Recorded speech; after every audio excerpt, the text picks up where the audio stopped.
Hi, Class 6. So, how's life? How are you all doing? How was your Monday, your Tuesday, your Wednesday, and today's Thursday? I hope you all are doing good and doing fine, fit and fine, and strong, and the full energy is there. And you're having your food in time, and you're exercising and doing your taekwondo shots and all that. Also, I hope you're practicing your shots at home. So you'll become a pro in that. It's no use becoming a pro in with your Free Fire and PUBG. So become a pro in your taekwondo kicks and punches and all that. So that's good. So we are back again, and I'm going to explain that part of our early humans too, which we were doing, how humans produced food and how did they come into agricultural things and rest of it. And then I'll come back to the book. Then we have humans domesticated animals, which I've already told you. Humans invent the wheel. So I'll just give you a basic drawback of what I told you, and then I'll come back to the main point, and after that I'll go through that. Okay. So let's start. Let's rock and roll. I hope you guys have had breakfast and you are you actually are full of energy. Great. So okay, where we were was actually where I had told you that the cultivation was basically the first agriculture was likely cultivation of wild species of plants, which I say sag, and the basic herding of livestock.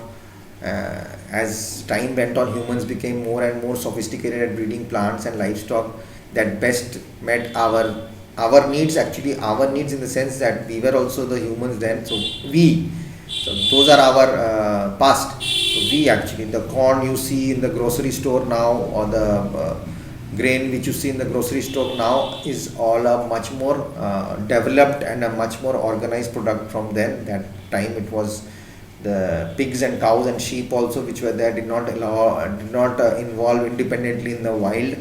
So they had to be separately kept. Cow does not go around in the wild jungles, sheep does not go around in the wild jungle, so they have to be domesticized, and they are the product of some 1,000 years of human selection and breeding from original wild forms. They have become into the domestic section. Okay, so what did agriculture emerge? What did it come out of this agriculture, and when did it emerge, and where did it emerge? Actually, I had told you about this glacial, the ice age had finished off, and there was this equatorial region where there was rain and water, where people wanted to move around more, and the soil was also fertile because water is there. So this is how everything took place.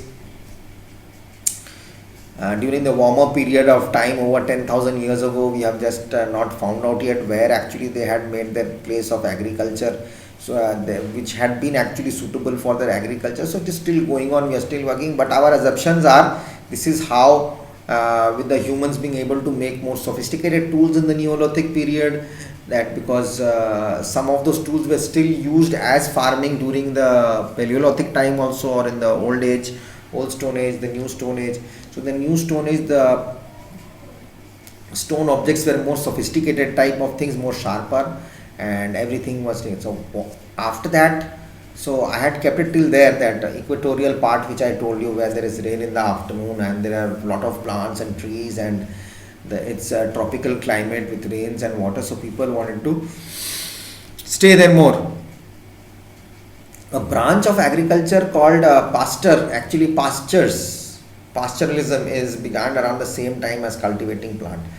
Pastoralism is the domestication and herding of animals such as goat, sheep, and cattle.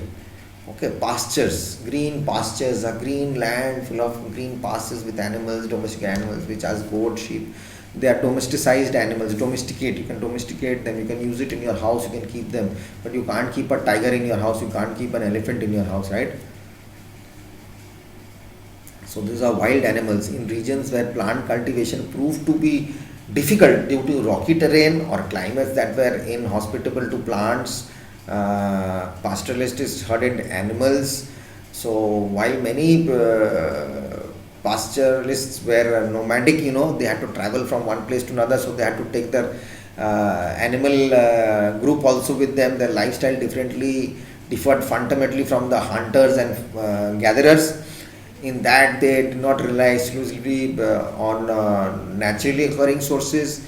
They milked animals for dairy products and used their wool to weave textile, which they could trade with agricultural societies if they lived close enough proximity to them. So now what is the difference in that other people, the early humans, part one, they were killing animals and taking off the skin, carving off the skin, skinning them, stitching them, or whatever, how they were getting it together,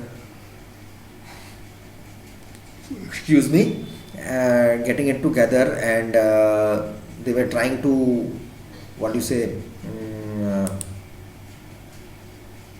they were trying to stitch it and cover themselves and take care, and they had to look for food, they had to hunt, otherwise they couldn't get food. But now this type of people of the 10,000 years ago, what happened, they were nomads, they were traveling from one place to another, but they were had that cultivation thing with them, and the rocky areas of cultivation was difficult because of rocky mountains, stones, and you don't get good cultivation, or the climate was not supporting them, either it was too hot or it was too cold, or it was very difficult for their herded animals together. If they have 10 goats, how to keep them if it's raining, if it's becoming cold, so that problem was always happening. So they had to move from one place to another to find the best place, okay, and they were not dependent on natural resources, they were dependent upon their animals as well. They used to milk their animals, drink that for dairy, for milk, and use their wools. Sheep wool or goat wool was used for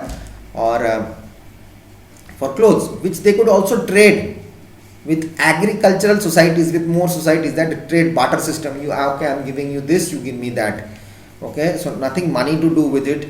And this could have been only done if they were living very close to those areas where another group of people they would find, okay.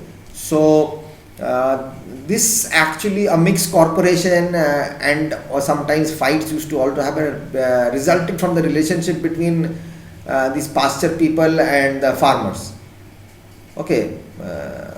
Some artifacts also suggest that they may have come into conflicts with farming societies. However, in cases traded goods with farmers in cooperative relationship. Now these pastoralists are people who take care of animals, and farming is done only by farmers. They grow food, they grow crops, and pastoralists are called, or the pastoralism is called, is they used to take care of animals. So they used to trade goods. Okay, so I have these goods with me, you give this and you give me food in place of that. So that was something. Sometimes they used to have a fight, sometimes they used to have a good relationship, but things were going on like this. This is how slowly it came into action. And what happened actually, the impact of agriculture which happened during this time, so is whatever impact happened, it happened with the human beings only. Most clearly in terms of population, because people started increasing. This is because breeding of plants and animals had significantly increased the availability of human consumable calories. So people were able to eat more, and people's population was also increasing more. One way we can think that if we replace things that weren't consumable by humans with things that were, through techniques like irrigation, or through or we might get to make things grow where they might not have before, okay. If these techniques would have been there, okay, so there would have been much more better life. But at that time that revolution had not taken place. So before the agricultural revolution, experts thought it was that there were 6 to 10 million people, which is about how hunter gatherers earth could sustain. There were 10 to 6 million people only on the earth who were roaming around for food and getting things to their things before this agriculture thing came in. So when this agricultural issue came up, when agriculture really started happening, people became farmers, used more complex tools to cultivate, irrigate their fields, to build up settlements, to expand their amount of usable land, clearing the forest, slash and burn technique they did. They would remove ring of the bark of trees, dry out the trees and allowing them to burn more quickly. Then the ashes of the tree, after burning, the ashes are also like a fertilizer to the soil. So these are the things which happened generally. This is all about the agricultural part. Food supplies happened. So if I keep on saying and going on, we'll be going on. Then for non-farmers, this meant could focus on making other goods. Okay, so the people who were not farmers, they started building tools, they started building weapons. So they were trying to give this and take this and give that and take that. And then the barter system was there. Then they used to what do you say, that there was another big problem. They used to keep animals with them, and during keeping animals with them, the thing was that they used to face problems like disease. Animals also carry disease, you get infected, and then those things are happening, people were also dying, so a lot of problems were there. But out of those problems issues, this agricultural thing popped up, and it took a huge revolution, and things started becoming better. Now many population centers evolved, the first way of city states, but that emerged a few thousand later again, okay, after the agricultural revolution started. So, and then people started taking tax, and then started counting how birth, what is your, when were you born, how were you civilized, and what all these things happened slowly. So the that's how everything happened, and everything took place, and things are happening still now. Okay, so that is a part of that. Now we can go to the wheel part. Like what was the wheel invented? The wheel was invented by ancient Sumerians. They lived in the land between Tigris and Euphrates river in Middle East. From the beginning of human history, people dragged any load too heavy to be carried. Before, people used to pull, drag, they could not push heavy things, they used to pull. Lot of labors were like the pyramids of Egypt, they were all pulled by people, dragged. But at that time the wheel was also not there. So actually we can say, the who invented the first wheel, they were invented in Mesopotamia about 5,500 years ago. A wheelbarrow, a simple cart with a single wheel. Don't you have these people who come to take stuff, have that one wheel, and they hold the handle and they push it with a single wheel? It's called a wheelbarrow. Was invented by the ancient Greeks. That's 5,500 years ago. 5,500 years ago. So though wheels were mainly used for transportation, they are also used to navigate, spin thread, generate wind and hydroelectricity power as well. Okay, now how was the wheel invented by the early humans? If we want to ask, evidence of the historians that created to serve as potter's wheels around 3,500 BC in Mesopotamia. 300 years before someone figured out how to use them for chariots, or ancient Greeks invented Western philosophy and the wheelbarrow. So this evidence happened. So actually it was founded in 3500 BC, and that's how the cavemen started using their wheels. And what was it, how did it get invented is the actual history about how wheels came into action. Potter's wheel, they had that wheel for using the pot. They used to turn it around, to make those pots. They used to make pottery, and they invented that wheel for that. Then they understood that if it can go around on lying ways, so why can't it go around standing ways also?